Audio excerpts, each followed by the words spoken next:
My Nkosi. Injani. Namhlanje abantu ngicela usondelane ungaqala. Omunye afike ngomunye amakhasi. Nani ngala ngicela nibuye ngihlale izisho. Inhliziyo zenu mazibe njengehlazo. Amen. Praise the Lord. It's our last day. Asisondelane. Amen. Firstly, Brother Imam, thank you very much. This has been a wonderful week, say, yes. All of us are going to be at Machisi, Port-Chodston, the Civic Center, for our support village of Tandas. But I want to say, Pastor, thank you so very much for the level of your commitment against I pray that you will and amen. And also to thank Ubaba Dobe, no mama Wake. They are doing a great job.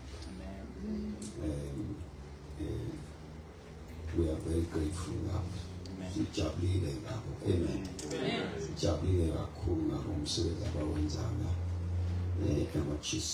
pray that you will amen. Abokoko bana isontweni, abo mama bana isontweni, Machisi, Mandabansha, all of you amen. So I want to take it further from where we left yesterday.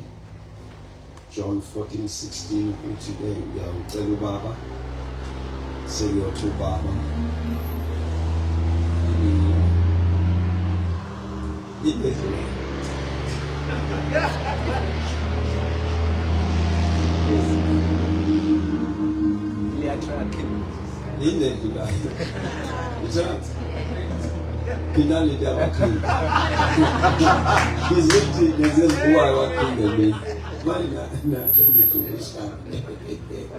Praise the Lord. Amen. This one is high, this one is low. That's not going to change. Yeah. If you know what she's saying, when you say lay to me. Praise the name of the Lord. So we are looking to the subject of the Holy Spirit, and Basil Bami, I've received a communication from different people, especially those that are watching us all life. One of them is one of our doctors in this house, also Joe Beckman, also PE. Hey, hallelujah, hallelujah. She made me think very well, meditate on that one, because of course I keep them by. When I received the prophetic instruction through Bishop Shabangu, Lapa Emlas, I don't know whether they will keep a second, and she said, I said, pulpit classes something like what in Simak, Bala. But listen to those bad parts. Get up here, Pagat. So those that I took them very serious. Amen. Amen. Amen. So I am thinking around that, of course. I have to check and also to check the scriptures which is in Apamban. Amen. But I must be honest with you, you are very safe with this teaching. Amen. Hallelujah. That one thing that I have. Much of content I learn for the same. God will do it now, we will share it now. Foot one temper, my motives are very clear, and then do this. Amen. Amen. Eternity, amen. Amen. I'm saying, I'm an approved teacher for you. Amen. Hallelujah. Amen. Because my motives are clear. And pushing this issue. Something as you may want to know. ulambile manje ulungiselela isizalo angikho kuyona. Amen. And my intention ayikho into ethi angikuzungeze ungahambi ayikho ngiyafuna ukubona uJesu. Amen. Uthi uhlala nami noma uyahamba anandaba into enesiqiniseko sakho le ngikuyenza so ubuyiphinde emuva. Amen. Oh yes, Lord. Ngalithi amen. Amen. So lelo ngayigaba one of the sons wakule ndlu uthi la ekhona khuluma bathi yena nawe no nathi la kodwa yeswa hawu yena saphuma umsimanga kwena bathi ayiphumule. Amen. Hallelujah. Yeah, manje masinikezela amavesi ekhaya sesiyazi impilo yakhe right. Ayibonge Nkosi. So I want us to work on that one as umsebenzi wokusuku so revise bese sifana. So Jesu uthi uzosicelela umoya ahlale kithi. Yona into engifuna ukuthi isiphuluke leyo. But I'm going to come with two things engibala ngazo namhlanje. Then one of the challenges we were taught in the subject of the Holy Spirit, we were taught gifts of the Spirit. Tina must come on wele, Sanjila on wele, also seek his spirit. Bakosha on wele, all those things is time. Hallelujah. There was nothing wrong, I must just say that. They were not wrong. Revelation is progressive. Yes. Some will say cool. Amen. So we were taught, and let me answer you, if ifake ekholweni kwakho ufune ukubusetshenziswa ingabi khona into efuna ukuphila. So the moment you ever get the subject of the Holy Spirit, you will think church. You right? Amen. When you want to sifundiso sikamoya ngcwele sizocabanga inkonzo. Because the moment kuthiwa umoya ngcwele sozocabanga iziphiwo zikamoya ngcwele. So I'm saying from that knowledge there's another revelation, the fruits of the Spirit. Amen. Which we discussed yesterday. I'm saying is telos zikamoya give us their identity. Alright, now you wait like God. Uthi Jesu bonus yes telos. So umoya ngcwele ufuna ukusinikeza an identity. Yabo? And mawubuka lezi telos zikamoya kumaGalatians uyabona ukuthi akusadlala ngakho. Yabo? Uthando. Yabo? When you look to the gifts of the Spirit and look to the fruits of the Spirit, you are going to it's real work. Amen. Umsebenzi Amen. wokusebenza.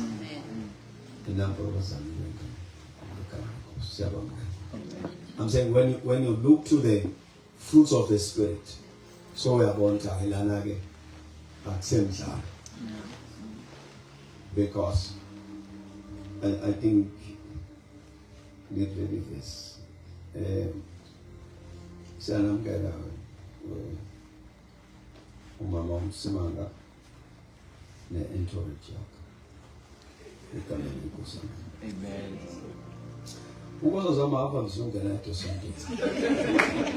Uyabona uya-enjoy lento yamanje angene ne-flow fast. iBhayibheli lithe saqola i-flow fast. Yamjabulela namhlanje ngamguquza ngeke. That's what it is about futhi abangifuna abhekezwe la khona umsebenzi. I'm saying when you look to the fruits of the Spirit, you realize that my challenge is so bona ngani ukuthi umoya kaNkulunkulu kuwena sobona ngothando. And the love that is spoken of there, I see the to yokugebenga abantu. It's the love of the Spirit. Uthando, uthanda kukamoya. The right was wrong. Ngifuna ukuvula amaGalatians khona sokhuluma ngesibona. Galatians 5 verse 20 something. Thank you, verse 22. For the fruits of the Spirit are these in our lives: love, joy, peace, patience, kindness, goodness, faithfulness, gentleness, self-control. Na izolishila ngathi masifuna umuntu ogcwele umoya asizofuna ukugibela. Amen. Hallelujah. Ngiyambona osetshenziswa umoya. Masifuna umuntu omoya kaNkulunkulu ohlala kuyena. Sizombuka ngaye ehlomini. Ungakanani uthando kuyena. Intokozo, ukuthula, ukubekezela, ubumnene, ukuthembeka, ukukholeka. Self-control. So this then makes you ukuthi ube nesithombe sokuthi okay, umoya ongcwele has come to align my life with destiny. Amen. Oh yes, Lord. Ngesikhathi bonke bethu umoya ongcwele usempilweni yami kuze ngibe sepulpit. Wena pulpit into yesibili eyokuqala ukuthi ulungele iphakade. The view we have of the Holy Spirit uyaphinda. Sasitshela ukuthi uma esefile uzosipha isiphilo. Yiqiniso. Man, I'm saying let's upgrade from that information. My Sefikide will cause us to have the fruits. So, because the fruits will give us the identity. Uthe Jesu so waziwa ayingokuphiwa kwethu kodwa ngezithelo zethu. Izithelo kithi will give us the identity. Uma abantu bafuna ukwazi singobani asazi ngezithelo ayingeziphiwo. Because when you talk about the fruits of the Spirit, you are talking about the behavior.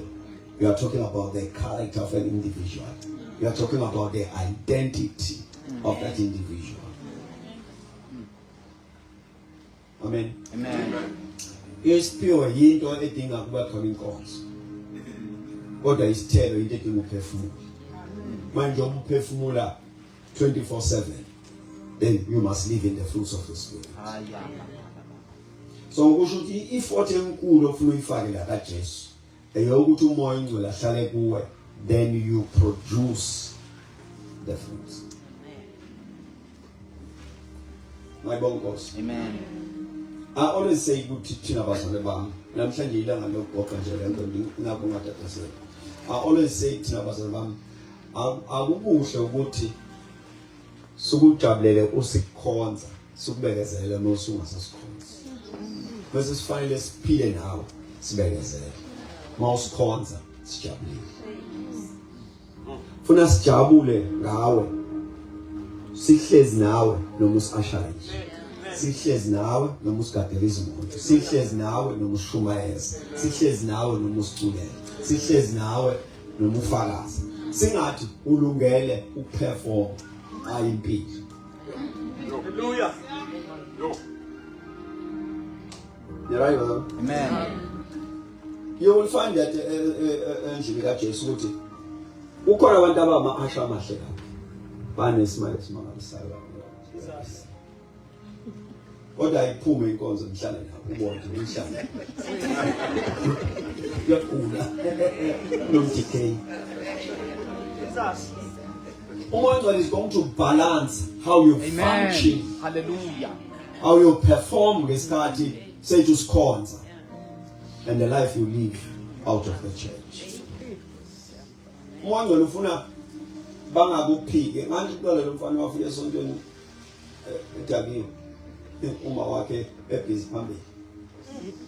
Angikhathali ngixoxela ngixoxela everywhere go. Wafika lo mfana wafika usethe ku njengathi udlule manje nje ngiyoceba ngoba khona lenzansi. Kodwa wafika wama kwe-entrance yesonto. Seshayile strong. Kwathi you honors there? My boss. They were hey, suka. Wathi hayi. You honors there? Kama umfana omazi ukuthi uma wakhe lokho wathi wena musukhokha uma wakhe. Kuthunga. Ekhaya usekanjani la uDabiwe? Uma uyashumela phambili. Hayi, athi honors there. And then the guy left. So tell me, I check what was the confusion. What the mother is at home is not what she is in church. So the Holy Spirit has come to balance the church life and the life in general. Ufuna kungazi ufakaze ngoJesu bese uyakhona. Manje ufuna ukusebenza leyo nto. Uthi ma kwenzeka kuvela ngephuthu uthi usonda kamsiba ngabathi yazi besuke sibuzana ukuthi konke suye na. Because the Spirit dwells in you. Hallelujah. He gives you a character and a conduct that present Christ. Yeah. Hallelujah. Ngiyafisa isifiso sami nje ukuthi kule teaching yaleli viki esibheke nayo ukuthi i-view yethu about the Holy Spirit i-upgrade. Uzosibhidisa kodwa masiqeda ukugida sinabantu fesihlale nabo abangakholwa nabakholwa. Abanye bathuka kwaloJesu esimthandazayo. Abanye abamfundi. So he must teach us a way yokuphila in a way yokuthi noma uJesu engamfuni kodwa athi kodwa umenza kanje lo Jesu abe nemibuzo. Amen. So I'm saying that the losses of olubithi ukamoya lithi so that we come to that level of living, so that whosoever meets us at time uhlangane nabanye. Yabona? Athi ayazi benithi ngithi I know. Bakhona abantu abakholwa. Amen. Amen. You see when you allow this life. Uyothi nikholwa kini nibaningi.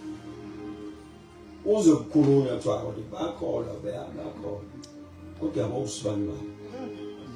Because umoya ufuna ukunika an identity. Ufuna ukukhipha average. Amen. Amen. I told you the other day. Yeah.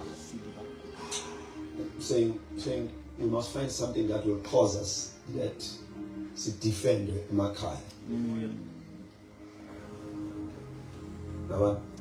Ngikhuluma lokuthandaza kaFoko kunemesa. Oh!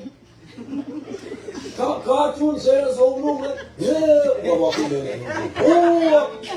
Mina ngizishawa pastor. Uyinkunkule yashaya pastor siyele.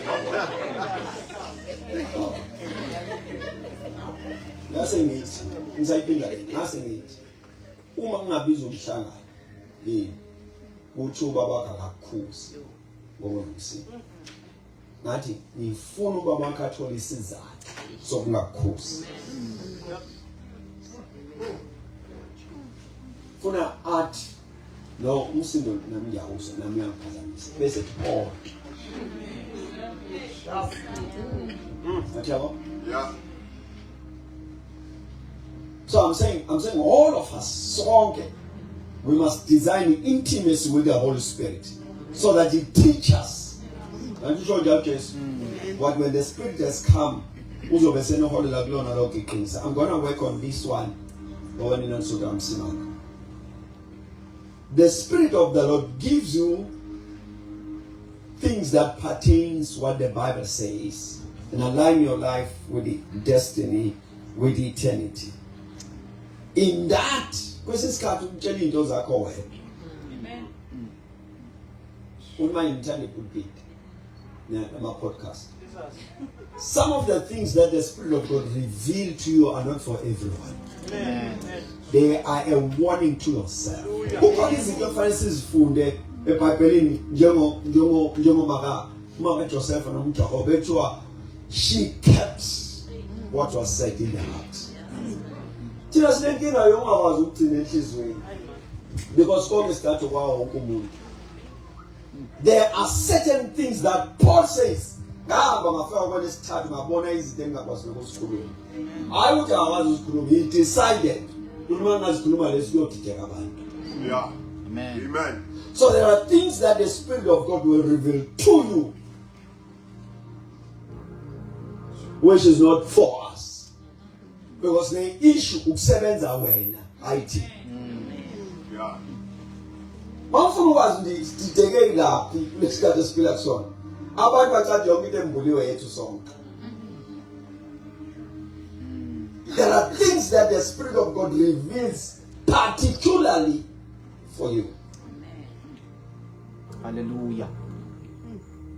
Athi umonqe kuwena lokho. Uthi uyaqalaza.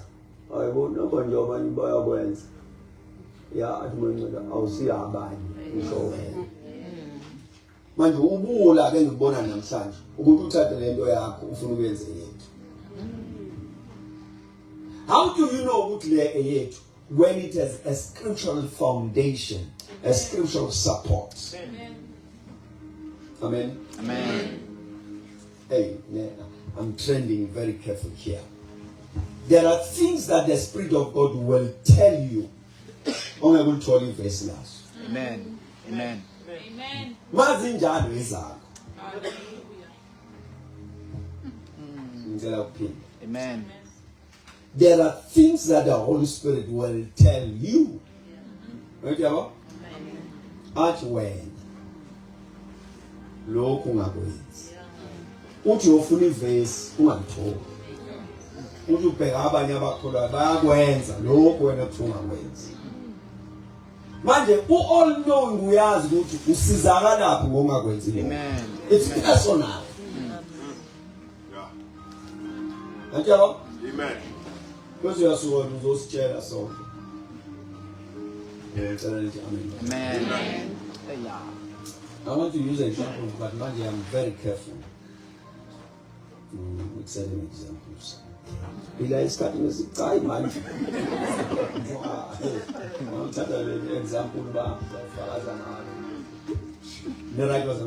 There are things that the Spirit will reveal to you which are personal, which concerns your life. Umoya uyazi ukutharatha apho strong. Yeah. Umoya uyazi mohamba la uzonqoba mohamba la uzohluleka. Amen. And uyazi ukuthi inezokuhlulekisa inezokuqhubisa.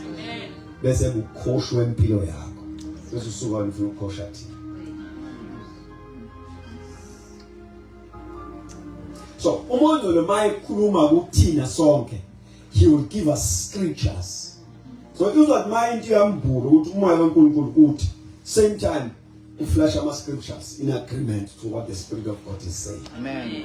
Amen. Omunye ngeke ngambona la eShumayela. Bathi uNkulunkulu amfuna uzame ufuna izinja. Zokuthula baba. Zinhle. And I afford them. Azidli kudla lokho okulahlwayo. Sizokusiza ukuthengwayo. Kwezahambe ziyogezwa. Ukhokhela izigezahamba manje ziyogezwa sagunda. Into engayazi inqwaba. Bathi ngiyafika bathiwa ngikhoke 1000 and something lakhokha lekhizwe ngihlobo. So bemayisho yena uthi ngoba iBhayibheli lithi izinja zingaphandle ngombuso wezulu. Lapha they are talking about the moral issue, not creation. Revelation is saying so. Let's look at this page. Makuthiwa izinja zingaphandle ngombuso wezulu. Actually this is Golgotha. They're speaking of a moral issue. Amen. Amen. Yazi angathi ngavele ngithi kuma la ngasheshe ngidlule. Ngizwe futhi omunye ekhuluma la social media. Ethi ningawadla amaphilisi. Ayi kodwa ungichazile ukuthi akhishwe isibuko siyoshisa. Uzoba sibuko uyoloko ethule ngisini. There are certain things that the Spirit of God will reveal to you which concerns you. Amen. Uko kwa mwaidla amaphilisi eBP. Niyazi BP. Yes. But lama philisi mayawadla manje under normal circumstances. Wayeba nenkinga yesiyezi kanjalo nekhanda. But my fasting noma ufaste 7 days kwangawathini. Angaphathwa ngisho na ikhanda. That you can't tell kanjani. Futhi ukwazi atshele umuntu athatha amaphilisi awadlile. Amen. Amen. There are certain things that are a personal revelation. It's just that abantu bafuna usifunza into zabo. If you ufuna usinikeza thina, give us scriptures. Because uJesu uthe kholwani njengokusho kwembhalo. Finish. Amen. When you cannot say the scripture saith, and I'm going to explain that one. Bible lead as for the start. We want to be sure we should go better. Amen. Go ahead. I think I'm sure lead Bible is in just not part of the scripture. God has seen sure and then sure. You Hallelujah. So the challenge we have with believers today is that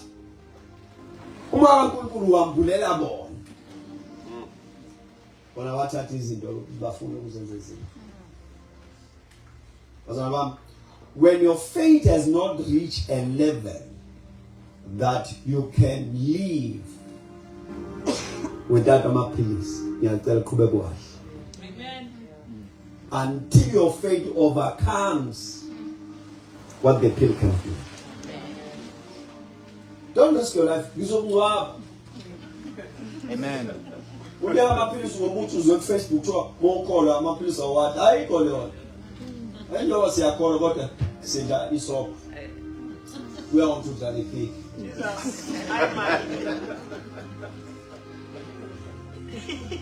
I'm so powerful. That got that is a little cocoa stupid. And what cocoa like one? May I so rest in peace. Elia manzi nzinzi. Wabona uthiwa yinuma sakhe. Ngiyawazi leyo carry power. Asiye ngikubona ngikubeka lekhona asiye. Uthi uyadla kumeje, uthi uyafika eceleni eplateini, egcine ngayo. Yazi amanzi asize angathi abamshort.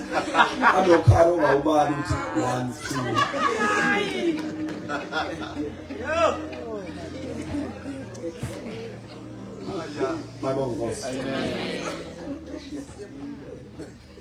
So I'm saying when the Spirit of the Lord is upon your life, certain things uzozisho. Ongazange wazizoshulo umsimanga. But that concerns your life. Amen. Yabo? So nangikhuluma nomunye engichazele lawa abambulela kakhulu. Ethi yabona nje kufanele noma umfundisi ogqoke ibhlu wathi usho kahle impela wami uyaligqoka wathi kufanele noma ugqoke ibhlu noma umfundisi ogqoke ibhlu ngase ngithina ke uyathenga ibhlu efashion wathi dayisizo zabantu besifazane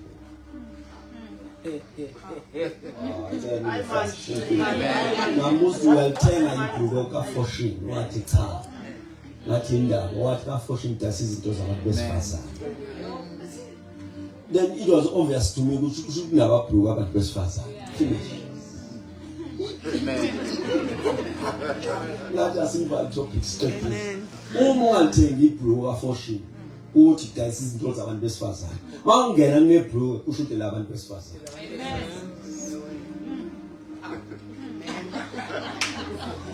There are things that the Spirit of God will reveal for you, to you, and to you.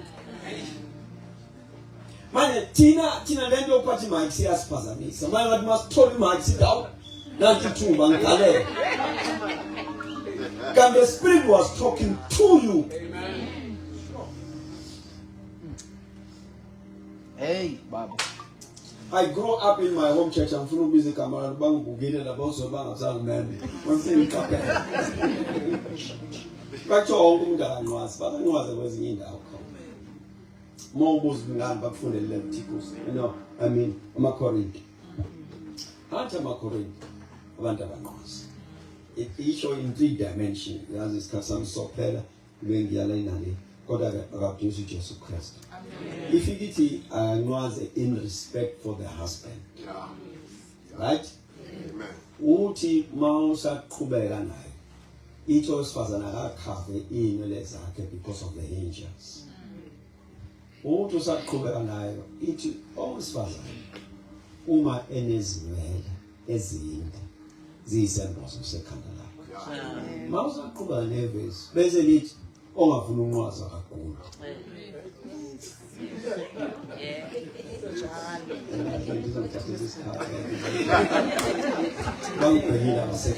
You call it. 4 things are said. So So we then had in an safe woman from the swing got an opportunity to go and study the Bible. About the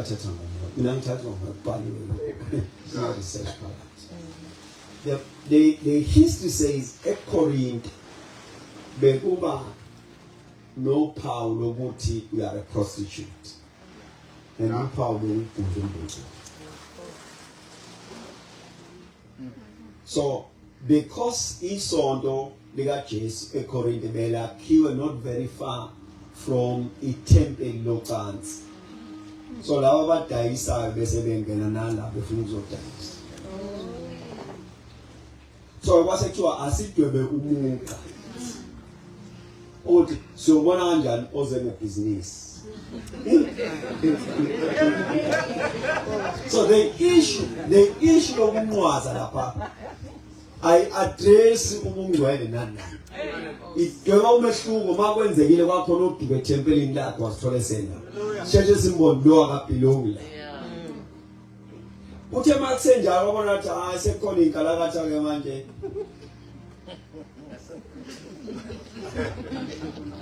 And I was thinking because they called me. I sent to Bulani down. One guy and you put to go on. Name over the point. The fundamental pipe, but I see it. So I'm saying there are certain things that we will put an emphasis on. God doesn't have nice scriptural base. That's what God is just into your life, which are for your life. Unkulunkulu wazi ukuthi uzohamba ufike uma ungahamba lendlela. Amen. Manje akwazi ukuthatha indlela yakho yenza indlela ethi izosifuna. Uma kuzobe yethe sonke sitshela ukuthi kulotshweni. Uthe yazi uJesu uthe uma uNkulunkulu will lead us to the whole truth. Nikhona bazana bami? So I'm saying to all of us we need to have a relationship with the Holy Spirit so that we are able kule ndlela yokukholwa ukuthi we produce the fruits of the Spirit.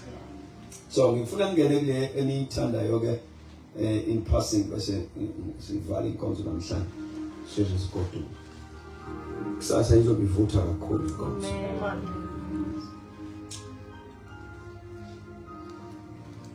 First Corinthians chapter number 12. From verses number 5 to verses number 11. Angizofunda verse ngiyasho ukubhala lapha. Then I'm going to tell you what it lecture. Paul is addressing the church about the issue of the Holy Spirit. Okukala Micah verse 5 ufuyasichaza that there are diversities of ministrations. Amanye athi diversity of administration. Micah dalapha athi kanjalo futhi kunokusebenza kaNkulunkulu ngendlela ehlukeneyo. Athi kodwa konke la konke lokhu uNkulunkulu osebenzayo. Bese indaba ngiqala lapha kuvesi 8 la ngifuna sibone khona. Athi ke over 7. But to each one is given manifestation of the Spirit to profit with. Ilona lo unikeziwe kubonakalisa kwaMoya Ngcwele ukuba sakheke sizuze ngokho. Then bese kulandela ithole. Oyedwa is given the spirit of wisdom. The Spirit is giving one wisdom. It's a gift. There's a draw. Omunye word of knowledge. Omunye draw. According to the same Spirit, Omunye is given faith. Omunye gifts of healings. Omunye works of miracles. Omunye prophecy. Omunye discernments. Omunye tongues. Omunye tongues interpretation. Nikhona bazana bami. Uthi amase scores nantu kusizo likaMoya Ngcwele. Ngenza ukuthi mawubuka these 9 gifts ezibhalwa eBhayibhelini. Says yakhomba ukuthi inkonzo ayikho kumshumayeli yedwa.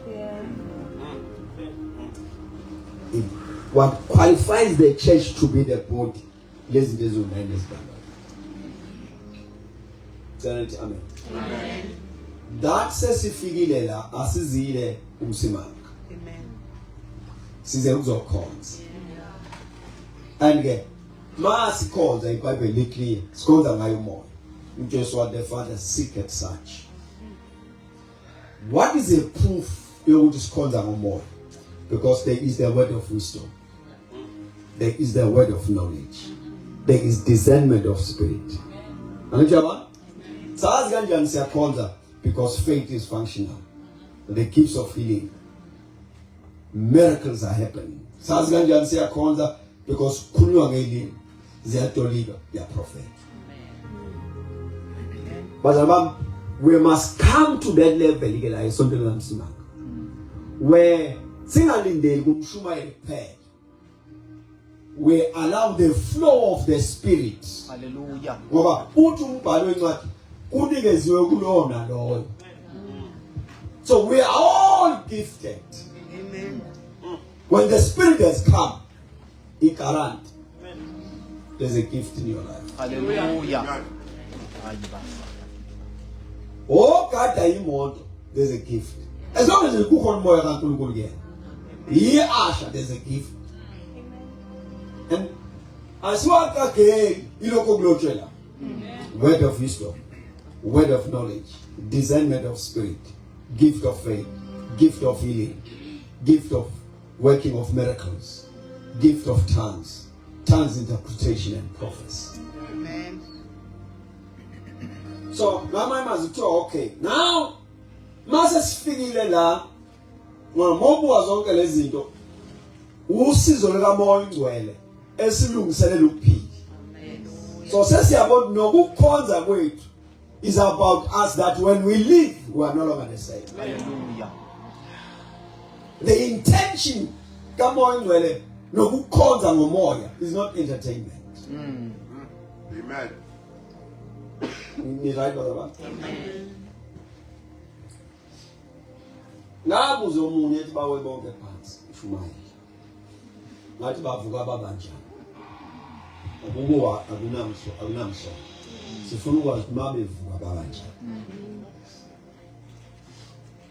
Ni right brother? Amen. The issue here njengoba sibalela these 9 gifts, it is so that after inkonzo uphuma uthi ngajabula ukuba senkonzweni. Because the Lord addressed this issue. You know bazalwane bami, if sonke singaqwalasela lokho is dimension yesibili kuleziphiwo zikamoya akekho uyophuma inkonzo azilengise. Because ufike kwi-atmosphere ukhona une-word of wisdom, une-word of knowledge, yabo khona une-prophecy, khona utolika izilimi. Think about that atmosphere. I see one man show what is the prophet.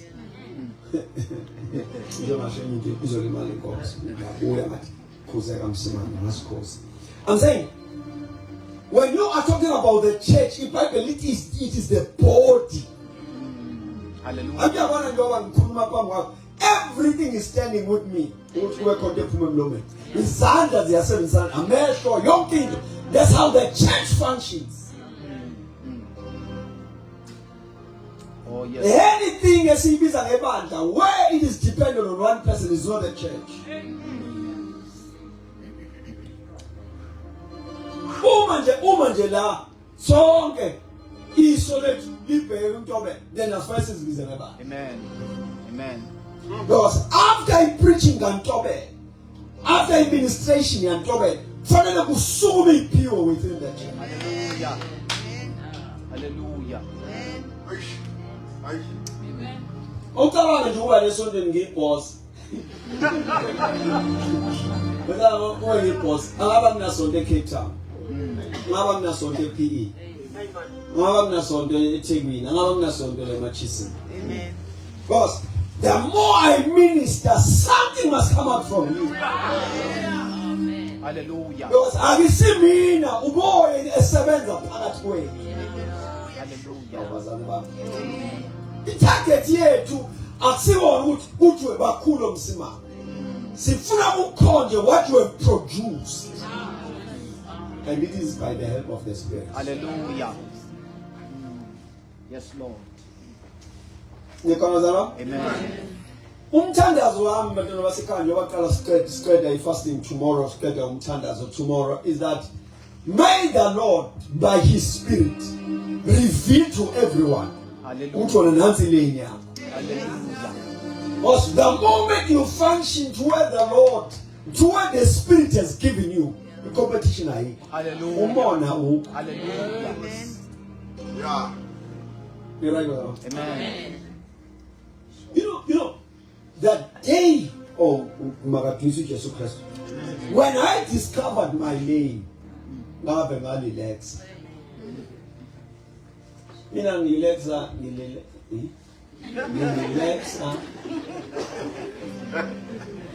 Kunjalo baba. Baba bami, awungathi umuntu relaxayo, ngize ngibale no4 indlela engirelaxe ngayo. I went to another space. Sengitshelwa late. Bathi, okay. Silandela lenzule le.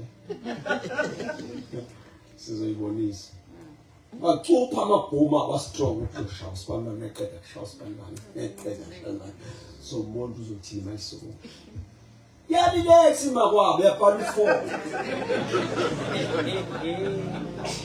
Hayi man. Omunye bathi akakhuluma ngazi noma 20 minutes noma 15. Wakhuluma i-hour. Bajuka wamanzi. Bejika lapha ngama sume abasupporter bajike nabo kube isimanga. Ihlezi phansi prophet ibhala u4. Ibile.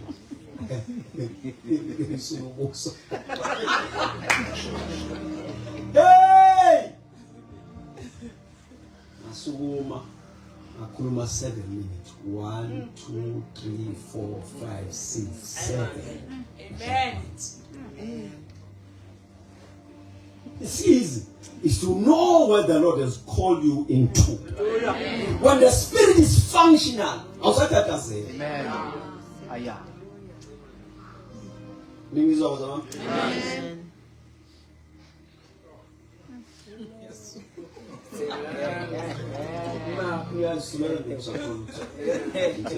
Because I'm saying, if wonke umuntu wala isontweni likaMsimanga angazi ukuthi yini emphiwe yona bese ayinayo.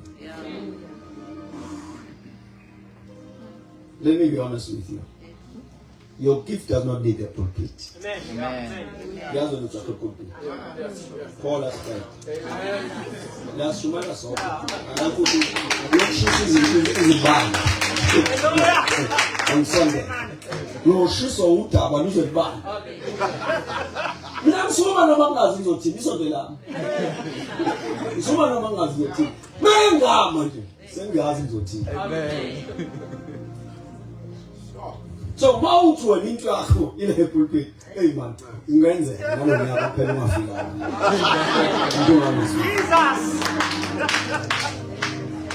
Jesus. Find your gifting. Nine indaba yami. Nine indaba yami. And then you excel. Ingasasithula isundoma abantwana basikhathi sifika la kamsimindise ethi bright in the corner where you are. Right in the corner where you are. Okay, what? I'm not sure what's the meaning of the pulpit. No. Shine a lamp on. Amen. One old man said to us, "Man, who's contact she's a year and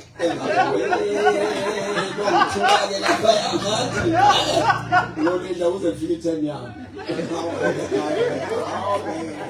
Young man is out with you. We are tired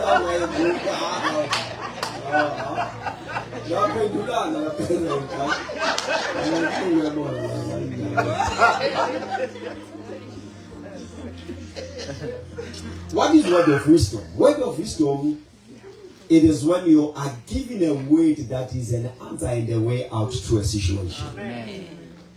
Is word of wisdom. You are given the answer and a way out to a particular situation.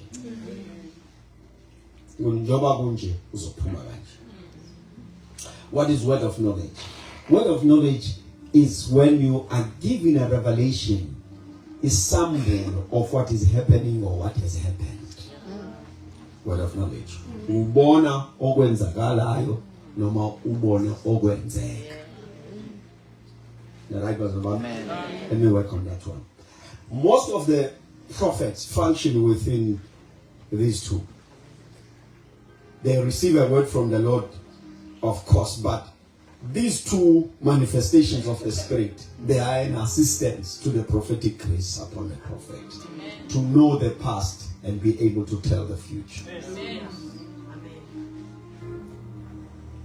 So, prophet elazi izolo, kodwa engakutshela ikusasa, uhlukana naye, umoshela isikhathi, ngoba nawe izolo uyalazi. Because when he says, kwaba nje, yebo kwaba njani, then what is the way out? There's a requirement of the word of wisdom to point a direction. Akaboni khona nje babona, uyabona. Asibona lokhu ubona imuva kuphela. Ngoba ubona into ayibonile umtshelayo. So, word of knowledge, it is when you are told what is happening or what has happened. It is revealed, made known. Then the word of wisdom tells you of a way forward. So a prophet functions within that within those two gifts of the Spirit. Discernment of the Spirit. Then you actually know what you umfundisi nomshumayeli nocotshiweyo. Uma waNkulunkulu decide kunjoba sila uzonika abantu. Amen. Discernment of the Spirit. Somebody will just know. Uthi noma singaba excited kodwa loya operate ngalo moya sithi. Oh, was a pump.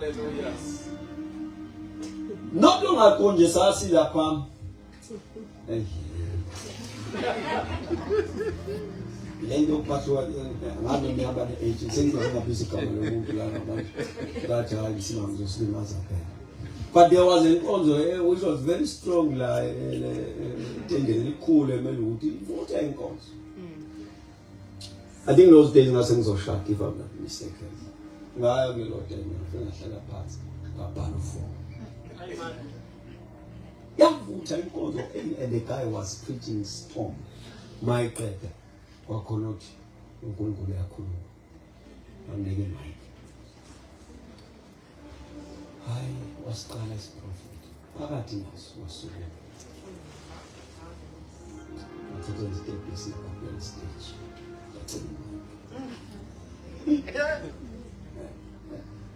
hayi washo ukuthi umoya phezulu wehlika wagijima uprofeti engalindi ukuthi uzoqeda lokho.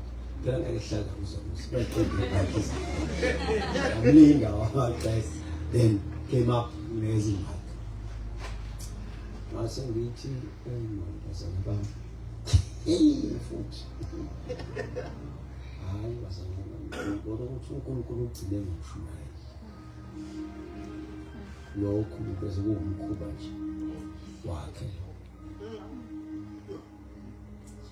I see it's been less. I will very strong. You must be ready for it. Not simply because not having statement as she, not this statement as was a contradictor what the word said to the nation. And therefore, assisting others, prophet must feel their public led. But they might not see I'm not that full. uNkulunkulu nje sithi sihlangene anikeze oyedwa bonke bevume ukuthi amen anikeze oyedwa ulonga. May the Lord give you discernment. That you are able to see. Awuzuduka futhi ngeke siduke la endlini uma kukhona okwazi ukubona. Khona lesontweni wayenesimo sokuprofeta ngakutshela nto bona kuhlala Majaji, azokushana nje. Bathi bona uhlike umsebenzisi. Ukuthabana wangithathela wathi yazo. Ngasithi angivele wangitshela zona emela phela. Bathi kodwa uyahlanya. Uyakhula ekhaya. Full stop ngisafukhona. Ukwenzakalani nje. Jesus. The Lord will give you discernment. When the Spirit of the Lord is functioning, ngeke sidukise umuntu. When I grew up, I was still a boy. When I grew up in my home church, kwakukhona izalukwazi ezinezilimi ezingajwayelekile. Uyabona lokho okothanda ziswa ku Facebook. Not deliver. Kwakhona izalukwazi ezayishaya lezo zilimi. When I grew up. Isonto lasekhaya. Athu siswa abantu ezile nengoma. Sisho izalukwazi, sisho lezayilimi. Sisho sihamba kancane siza base stage. Kanti usisu niyane lithi ufufunyana. Kanti usisu nofufunyana. Asazi sonke thina siza umuntu ehlabelele. Ngifuna ukubona inkosi yami ngifayo ta ta ta. La la la la la la tsetsa. Sibusekile usuku ugogo ne discernment.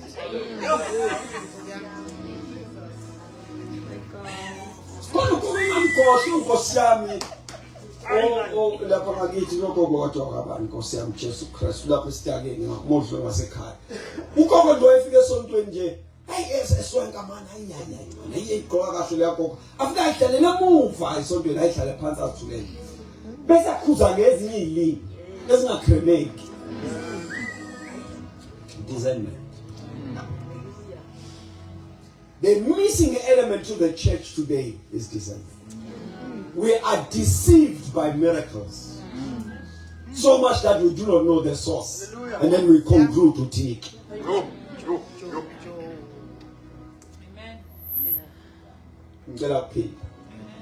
What has happened to the church of today? We have concluded because we cannot discern. Lo mangaliso le breakthrough ivela le mali ivela lo kuphumelela ivela lo kuphila ivela. We just conclude uNkulunkulu wenzile. How do you conclude not knowing the source? So the Spirit of God will help you. Kwani sizwa lesonto nekuthiwa uPinky Malanga. So ngaba Pink. So hambi uwangithi wamalanga. Umalanga tu mamalanga noma ukamalanga Pink. Umfana kwahamba ayoveterize kwenye inkonzo. Ngicela ngaphahle egameni leSilo. Wahambe ayoveterize kwenye inkonzo. Bonke abayakhona bathi kuyakhona uJesu uyamangalisa. Lo mfana wala isonto lethu. Usikathela izimoto la esontweni. Asipakele kahle izimoto la esontweni masikhonza bese yangena after lapho edolobheni. Wahamba yosiza umngane wakhe baveterize inkonzo baqashile. The young man came back and said kumakhe ngihlulekile ukuhlala. Uthi hayi bakhonza abantu makhala keyboard bayashumana uthi kodwa ngiyazi ukuthi kukho into wrong la kodwa ngikwazi ukubeka umuntu. Uthi ngamtshela ngathi qhubeka umsebenza ngathi ufice emontweni. Uthi wahlala emontweni yazi yaphuma inkonzo. Discernment. Because what happens in that dimension you just know. Awazi nawe ungaze kanjani kodwa uyazi. But there I see on. Angeke ukhombe ukuthi because of this and this. No. What the enemy has done now, he has presented everything similar to what we are doing. Amen. I can Egypt. Most waphonza into nabo bafuna ezabendo. Yabo? Phansi okuyinyoka zonke.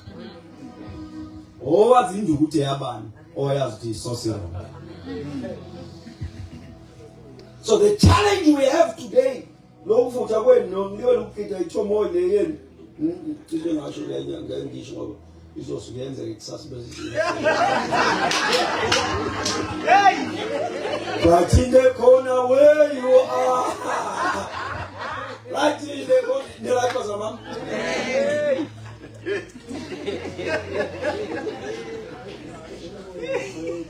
Cela ungaphunyuki. Ngazabe ngisikapele namhlanje. Phela niyazi mina ngibone ngisho igama lomuntu nje kodwa ngizu Jesu ngisiza namhlanje ngiyambonga. Because I'm saying what has happened to the church? Let me put this is way. I saw a statement Baro umsoba umfundisi what you call umfundisi ubheka imnyando like a generation of fire. I'm going to paraphrase what he said. Uti, you will know that ibandla elifocuse in discipleship than entertainment. Amen. Amen. Amen. Isifuthi ngasibamba sensesho ngasho into khona manje. Kodwa ngangibuza uNdodakazi wami ethi basesenkonzo ngithi nenzani? Ebeka isikhathi abangene ngaso nesikhathi abasakhonza ngaso. Lapho thina sesisuthi lunch, kwakuyiso. Sesisuthi lunch sikhuluma imkhaba. Ukuthi basakhonza lithi yena hayi mntana. Enza hayi. Inkonzo iyavutha. I'm from farmer details. I'm very careful in church. One of the things that the Pentecostal and the charismatic, the enemy has deceived them because ebonoguti sine clue of the working of the Holy Spirit. Therefore, we are a danger to him. Was a spaghetti program yaki. And the program yaki entertainment. I've never seen such a time that in the church the level of entertainment. So much that the charismatic and the Pentecostals bangagcwala kusolakala indawo. Bowandile bezodlala keyboard. Kodwa makuthiwa sihlanganeni sithandaza. Sinyakaza si reserve of power. Babu wafela. Because the enemy has said to us in the sense that umgito, umculo, udansa, which is not wrong, but it should not be a substitute of the working of the Spirit. There's nothing that there's nothing that we do to keep you. There's nothing. Amen. Amen. When we started the church in Cape Town, Umlama said to me, "Hey, man, kono mamofili wa complain. It's meeting. Who is cutting content at it? Very far."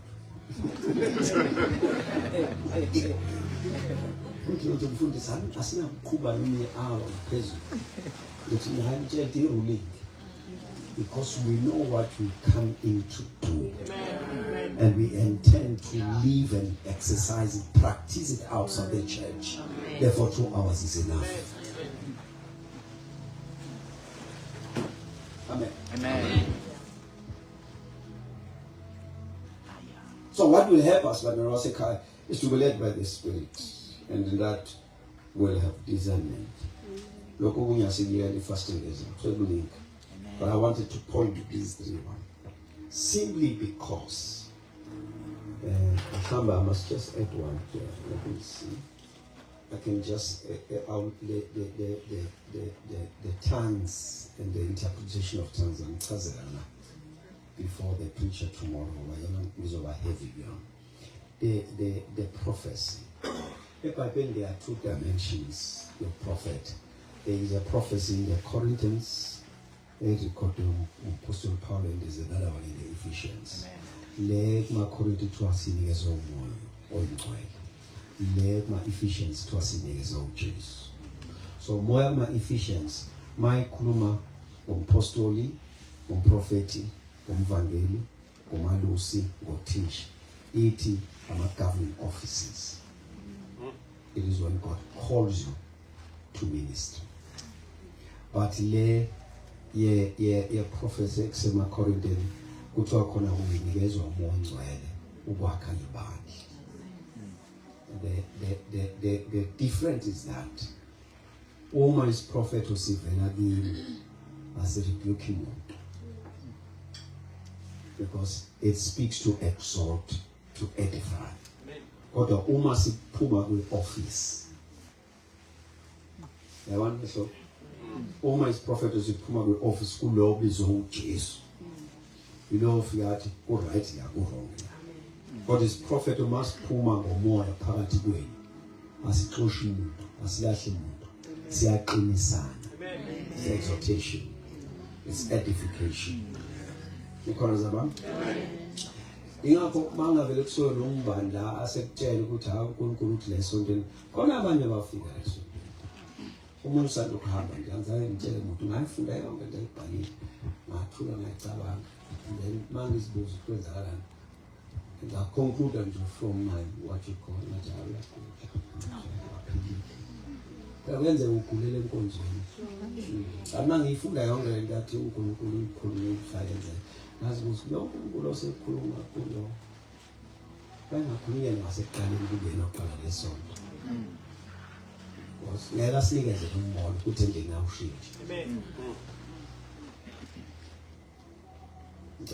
Amen.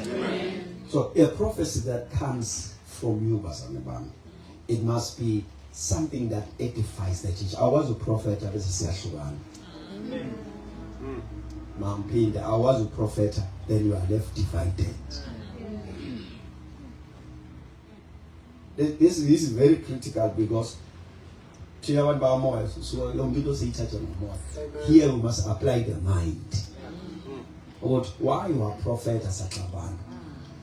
You know, Polofit Loala Bank. Glory to Jesus. If it's a prophecy, it builds. It's prophet to see the work. I believe. So when a prophecy comes here,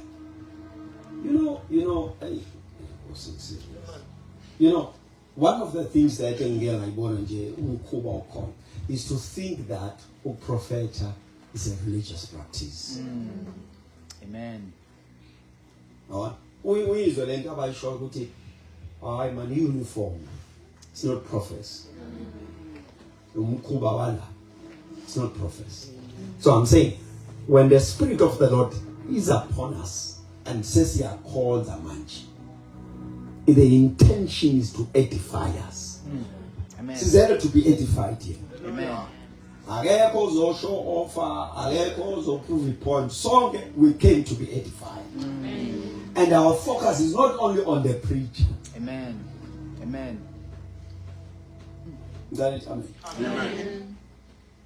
I have only human Muame ole Kimbali. Simbiza Umanu. Utuati, because Umakulu, Lempiam, no Bisolam, Jovanjaron, Tofeni. Send the stars rule. Those points of lunch.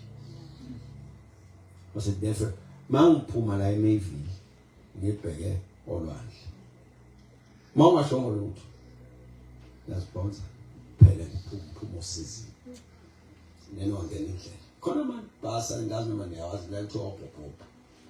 Mamma, I tell you, to open hope was my come one, no longer come to shy root. Who I come, you say, it's so a bit of hope.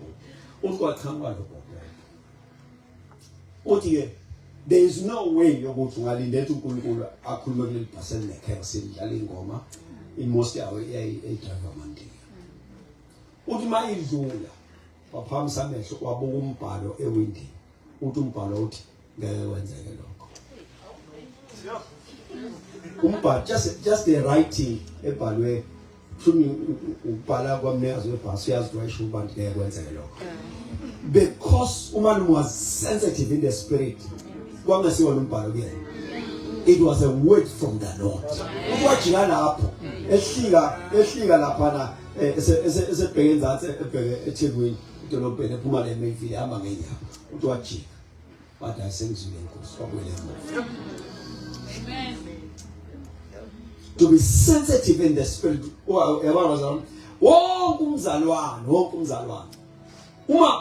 always tell you, with Maupumotanda, Zilimpendulo Yakon and Solving, I did the Ushumai. I told her, Asher in the cloud. There's anything Busiswa really face that the Lord is speaking to you when you do Ushumai.